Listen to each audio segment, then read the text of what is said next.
Somebody on a trading floor in Manhattan figured it out first. Not a politician, not a diplomat, not a journalist. A 29-year-old commodities analyst staring at her Bloomberg terminal at 6:43 in the morning, watching a pattern form in real time that should not have been possible. European futures contracts for Canadian nickel, cobalt, lithium, and rare earth elements were repricing. Not drifting, repricing. The kind of violent contract adjustment that only happens when the market learns that supply chains it assumed were locked are suddenly available through a completely different door. She typed 3 words into her team's internal chat. Canada just moved. She was right. And by the time Washington woke up and understood what had happened, the biggest trade realignment in North American history was already 6 hours old. Mark Carney's government had signed, executed, and publicly announced a comprehensive critical minerals trade agreement with the European Union, the United Kingdom, Japan, and South Korea. Simultaneously, 4 agreements, 4 partners, coordinated to the hour, covering the full spectrum of critical minerals that power the 21st century economy: lithium, cobalt, nickel, rare earth elements, uranium, potash, the materials inside every battery, every semiconductor, every military guidance system, every electric vehicle, and every advanced weapons platform on Earth. Canada did not just find new customers. Canada redirected the bloodstream of the modern industrial economy away from the United States. And, the most devastating detail? Washington had no idea it was coming. Let me reconstruct how we got here, because the backstory is where the real strategy lives. For 18 months, Trump's trade team had been pressuring Canada on critical minerals. The demand was simple, and in Washington's view non-negotiable: sell us your minerals at preferential rates, restrict exports to China, and accept American control over processing and refining capacity. In exchange, the US would ease tariff pressure on other Canadian exports. Carney rejected the terms. Publicly. Repeatedly. His position was consistent. Canada would not hand a strategic national asset to any single buyer, no matter how powerful. The minerals belong to Canada. The pricing will be market-based, and the customer list will be determined by Ottawa, not Washington. Trump's response followed the pattern the world has come to expect: tariff threats, border slowdowns, public insults. His trade advisors told reporters that Canada had no realistic alternative. Where else would they sell? The processing infrastructure is in the United States and China. Canada is a resource extractor without refining capacity. They need us. That assessment was accurate 18 months ago. It is catastrophically wrong today. Here is exactly what Carney built while Washington was busy tweeting. 11 months ago, the Canadian government quietly created what it called the Strategic Minerals Sovereignty Initiative. No press conferences, no parliamentary grandstanding. A classified industrial strategy operating under the Department of Natural Resources with a direct reporting line to the Prime Minister's office. The initiative had 3 objectives: build domestic refining and processing capacity, so Canada is not dependent on American or Chinese facilities; negotiate diversified export agreements with allied nations, and construct the logistics infrastructure to deliver processed minerals to non-American markets. The first objective is already partially operational. A new lithium processing facility in northern Quebec began trial production runs 7 weeks ago. A nickel refinery expansion in Sudbury, Ontario is 60% complete. A rare earth separation plant in Saskatchewan, built with proprietary technology licensed from an Australian firm, is scheduled to begin output within 4 months.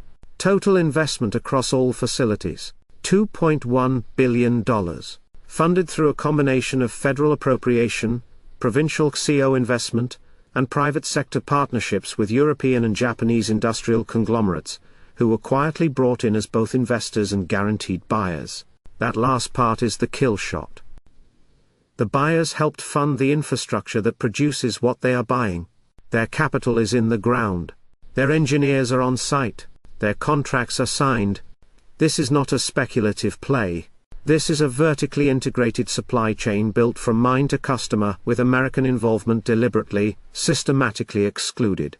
The second objective materialized yesterday: in the form of 4 simultaneous trade agreements.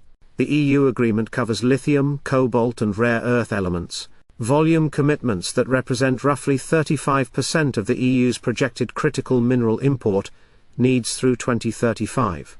Pricing is pegged to a new index jointly administered by Canadian and European commodity authorities, bypassing the existing benchmarks that run through American exchanges. The UK agreement focuses on uranium and potash with a defence sector annex that grants British military procurement preferential access to Canadian processed rare earths for advanced weapons systems. That annex alone makes Canada a strategic defence supplier to a nuclear-armed NATO ally through a channel that does not touch American oversight. The Japan agreement is the most technically sophisticated. It includes not just supply commitments, but joint research and development partnerships on next-generation battery chemistry using Canadian lithium and cobalt. Japanese automakers and electronics manufacturers get guaranteed feedstock. Canada gets access to Japanese processing technology and patent portfolios. Both sides get independence from Chinese supply chains. Neither side needs the United States.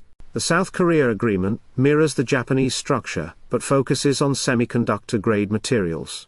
Samsung, SK Hynix and their associated supply networks gain direct access to Canadian minerals refined in Canadian facilities and shipped through Canadian ports. 4 agreements, announced at the same hour, covering the materials that define industrial competitiveness for the next 3 decades. If you are starting to see the architecture of what just happened, subscribe to this channel now, because this is the kind of strategic depth that does not show up in headlines, and we break it down on every single story. The logistics piece connects directly to the infrastructure Canada has already been building. The expanded port of Halifax handles Atlantic shipments to Europe. Pacific ports in Vancouver and Prince Rupert service the Japanese and South Korean contracts. The Northern Rail Corridor moves processed minerals from inland facilities to both coasts. The Digital Customs Pre-Clearance Network fast-tracks documentation with all 4 trading partners. Every piece that looked like a standalone infrastructure project over the past year was actually a component of this. The ports were not built for general trade diversification. They were built for this. The rail corridor was not upgraded for manufactured goods. It was upgraded for this. The digital clearance system was not designed for efficiency. It was designed to make this specific supply chain faster than anything America offers. Carney did not react to Trump's pressure. He spent 18 months building a machine designed to make that pressure meaningless. And yesterday, he switched it on. The press conference in Ottawa was brief by Carney's standards. 8 minutes. He stood beside the EU Trade Commissioner, the British Trade Secretary participating by live video link, and the Japanese and South Korean ambassadors to Canada. Quote, Canada possesses approximately 13% of the world's known critical mineral reserves. These resources belong to the Canadian people. They will be developed responsibly, processed domestically, and sold to partners who treat Canada as a sovereign equal, not as a warehouse. Not as a warehouse. That phrase is doing enormous work. Because warehouse is precisely how Washington's negotiating posture treated Canada. Extract the resources. Ship them south. Let Americans process them and capture the value-added margin. Keep Canada as the hole in the ground, Carney continued. Quote, Today we are announcing partnerships that ensure Canada captures the full value chain of its own natural resources, from extraction through processing through export. Every job, every dollar of margin, every technological advancement stays in Canada or flows to partners who have invested alongside us. This is not a trade deal, this is an industrial declaration of independence. Washington's reaction was delayed and disorganized in a way that tells you everything about how badly they were caught off guard. Trump did not post about it for nearly 5 hours. When he did, the message was dismissive. Quote, Canada's minerals are low quality and nobody wants them, we have our own supply. Both claims are factually wrong. Canada's mineral deposits are among the highest grade on the planet, and the United States imports over 60% of its critical mineral needs because domestic supply cannot meet demand. His trade team scrambled to brief congressional leaders. According to 2 sources familiar with the briefings, the mood was described as grim disbelief. One aide told Politico, quote, We spent a year and a half assuming they had no alternative. They spent a year and a half building one. The Pentagon's reaction was sharper and more alarmed than the White House. Defense procurement officials immediately flagged the UK defense annex as a strategic concern. If Britain is sourcing critical defense minerals directly from Canada through a bilateral channel, it reduces London's dependency on American-controlled supply chains for weapons manufacturing. That does not just affect trade, it affects alliance leverage. A NATO ally that does not need American mineral supply chains is a NATO ally with more independent strategic options. A senior Defense Department official speaking on background told Reuters, quote, "Critical minerals are the oil of the 21st century. We just watched Canada sign away our preferential access to them, while we were arguing about dairy tariffs." If this analysis is giving you a framework you are not getting anywhere else, hit the like button. That single action changes the reach of this video dramatically. Then Warren Buffett responded, and his analysis landed like a hammer on glass. Buffett was asked about the agreements at a shareholder event in Omaha. He did not smile this time. He looked directly at the questioner, and spoke slowly, choosing each word with visible deliberation. Quote, "Let me tell you what just happened in language a 10-year-old can understand. Canada has things the world needs. America told Canada to sell those things only to America at a discount on America's terms. Canada said no. America threatened Canada. And Canada went and signed contracts with 4 other buyers, who were happy to pay full price and treat them with respect." He paused. Quote, "Now America needs those same minerals, and instead of being the preferred buyer, America is the country that got left off the invite list. You tell me who won that negotiation." On the implications for American industry, Buffett was clinical. Quote, "The battery supply chain for the American auto industry runs through critical minerals that we do not produce in sufficient quantity domestically. We need Canadian lithium, we need Canadian nickel, we need Canadian cobalt. Those minerals are now committed to European and Asian buyers under long-term contracts with penalty clauses for non-delivery. The volume that was informally flowing south to American manufacturers is being formally redirected east and west. American automakers will find supply, but they will pay more for it, wait longer to get it, and source it from less reliable chains. That is not a trade inconvenience, that is a competitive disadvantage baked into the cost structure of every American electric vehicle for the next decade." Then the broader observation, quote, "There is a pattern forming that every investor needs to understand. America is systematically converting its trading partners into competitors.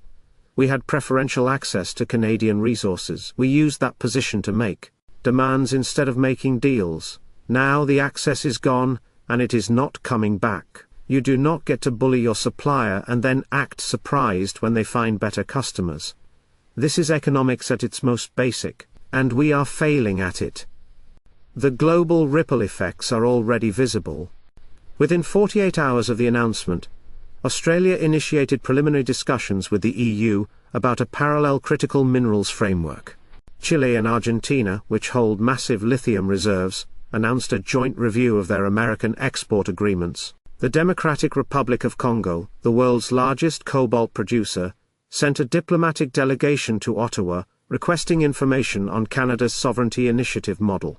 Canada did not just sign trade deals. It created a template for resource-rich nations to capture value that currently flows to larger economies. Every country sitting on critical minerals is now asking the same question. If Canada can process domestically, negotiate independently, and ship through its own infrastructure, why are we sending raw materials to someone else's refinery? That question is going to reshape global commodity markets for the next 20 years. So where does this land? The optimistic read is that Washington absorbs the shock, accelerates domestic mineral development, and competes for supply on market terms. This requires a fundamental shift in approach from coercion to commerce.